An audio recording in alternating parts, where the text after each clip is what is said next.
Rad, may sinabi dito tungkol sa bakit Beyonce. So, yan po yung topic po natin for tonight's video. Bago po ako mag-umpisa, syempre, ako pilubos na nagpapasalamat sa lahat ng Team EDSI na nakatune in sa aking channel, nagbibigay po ng likes. Maraming salamat po sa inyong lahat.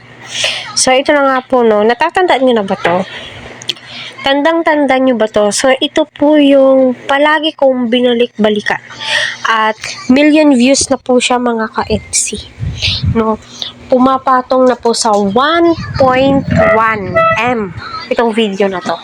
So, dito mo masasabi, grabe po talaga yung suporta ni Kalingap Ed throughout kay Beyonce. At kung hindi dahil kay Ed,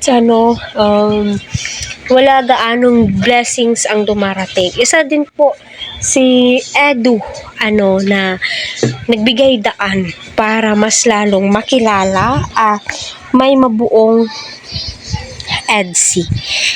So correct me if I'm wrong naman po mga ka-Team EDSI, no? Kasi di naman po ako perfect, nagkakamaliling din po ako kasi tao din po ako. So ito yung time na grabe yung kilig ko sa dalawang to. No, yung nag-unboxing po sila ng washing.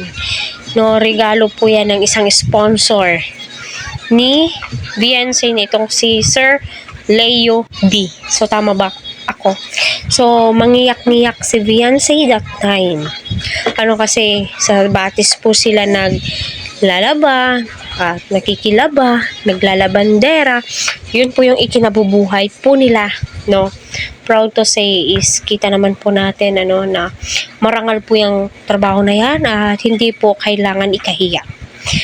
Grabe po yung ginagawang effort ni Kalingap Eds dito para kiligin si Beyonce. Alam naman po natin, crush na crush niya nga po itong si Eds. So, malamang kikiligin. 'Di ba? So, para sa akin isa po to talaga sa nagpakilig sa akin at until now binalik-balikan ko.